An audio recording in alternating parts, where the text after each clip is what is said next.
Assalamualaikum warahmatullahi wabarakatuh. Selamat pagi anak-anak.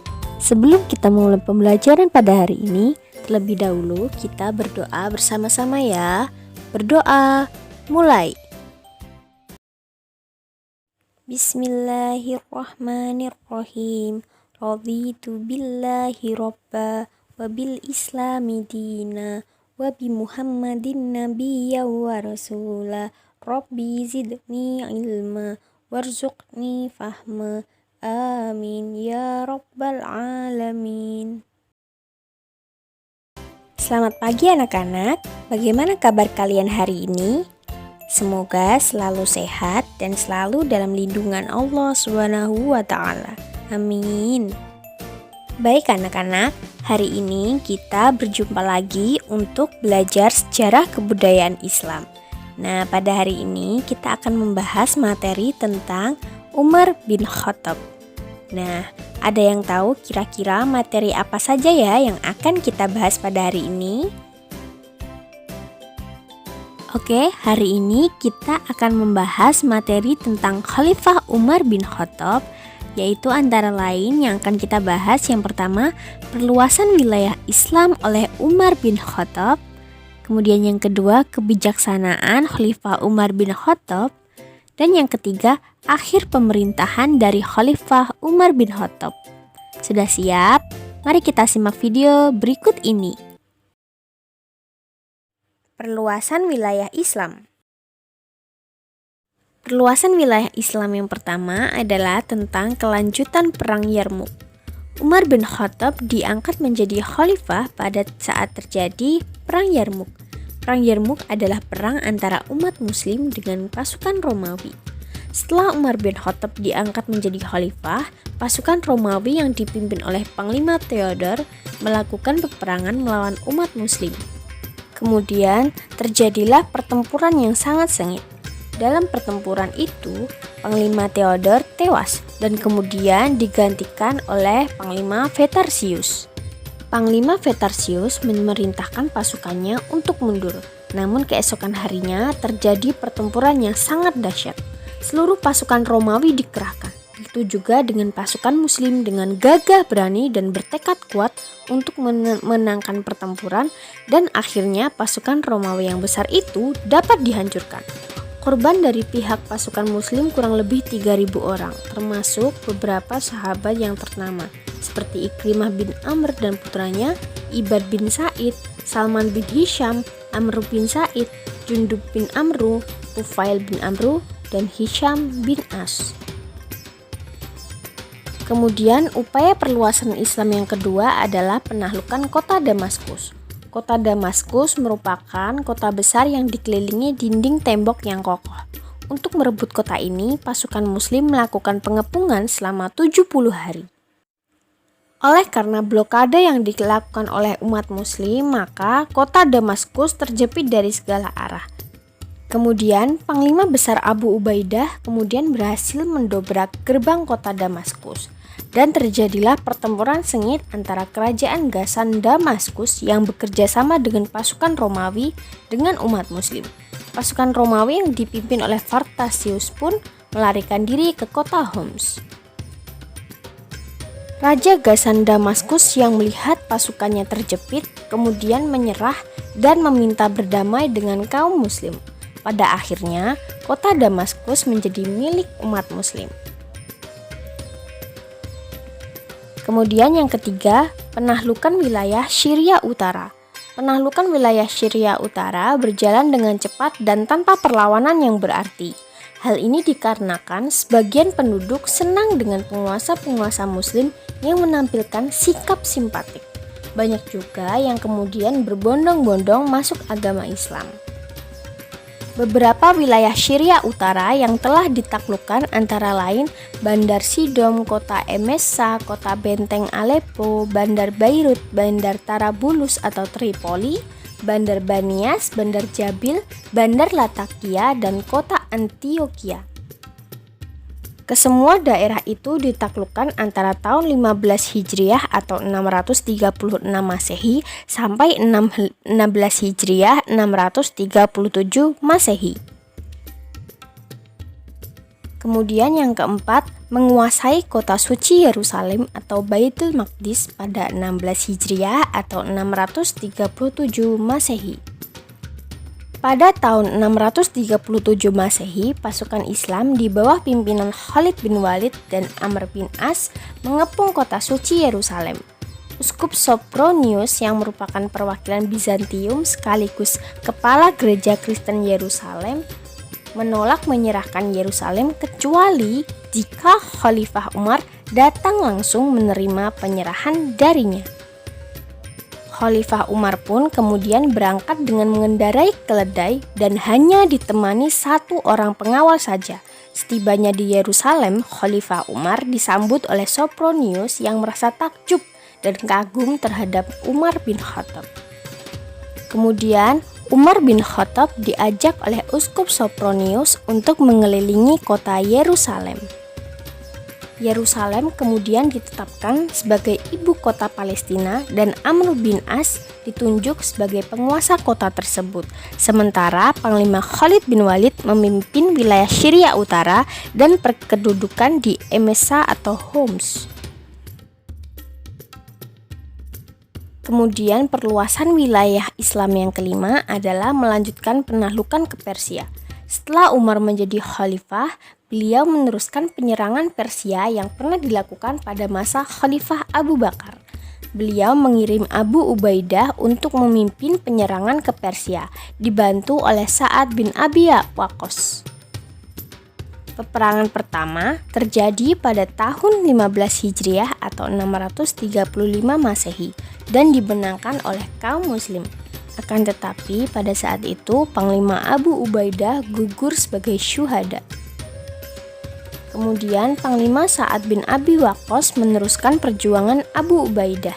Sebelum penyerbuan dilakukan, beliau mengirimkan utusan kepada Raja Persia yang bernama Kisra untuk menerima ajaran Islam.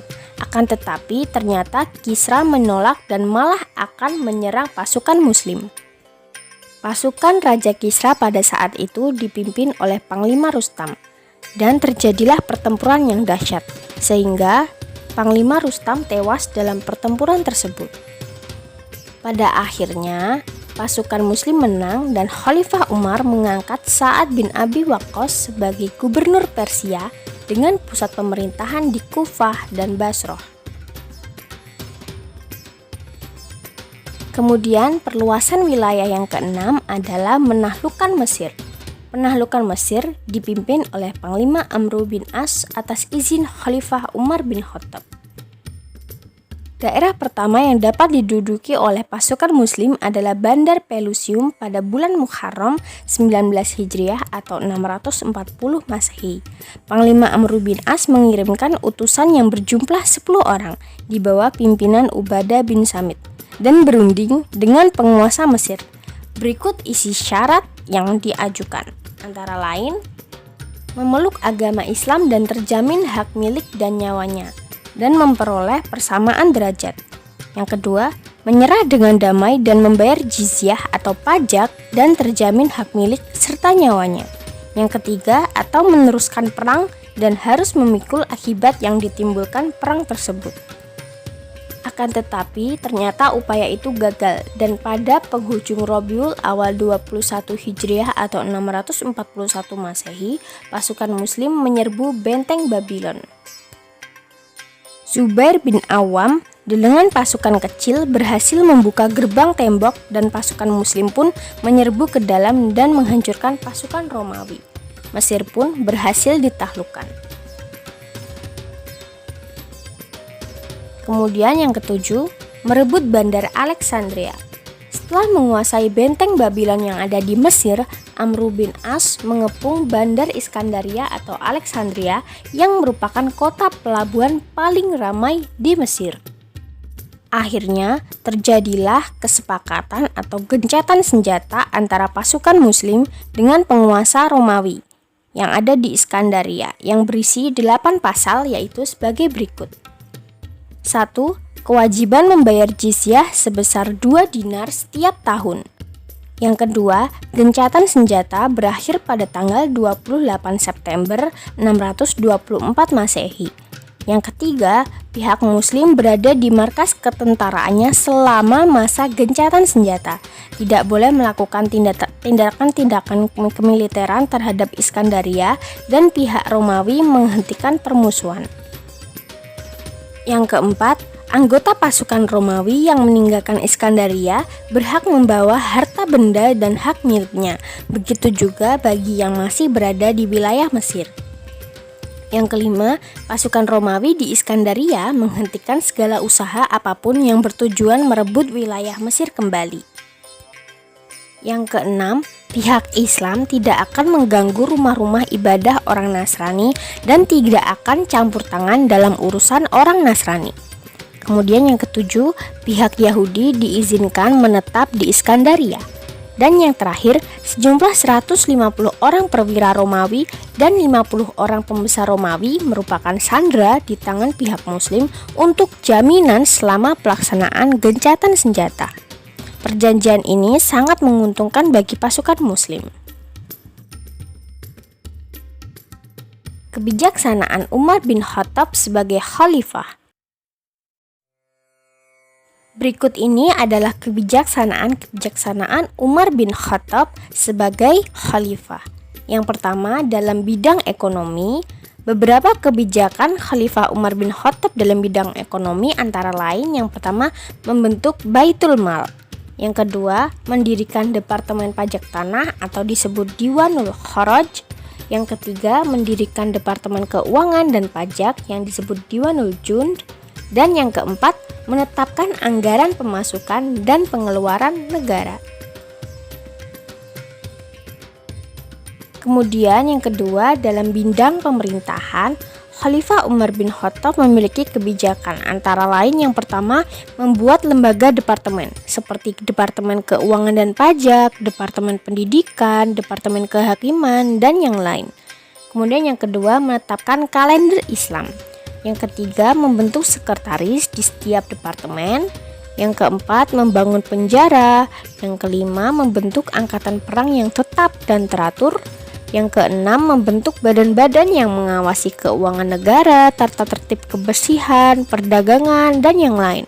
Kemudian yang ketujuh, membagi wilayah kekuasaan Islam yang luas menjadi 8 provinsi, yaitu yang pertama, Provinsi Mekah, Madinah, Syria, Jazirah, Basrah, Kufah, Palestina, dan Mesir.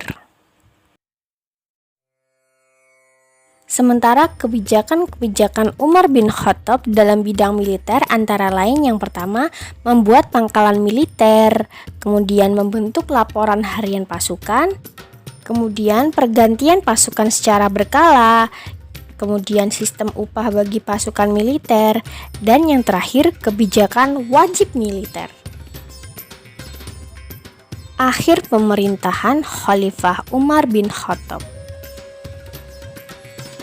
Khalifah Umar bin Khattab meninggal karena dibunuh pada saat mengimami sholat subuh.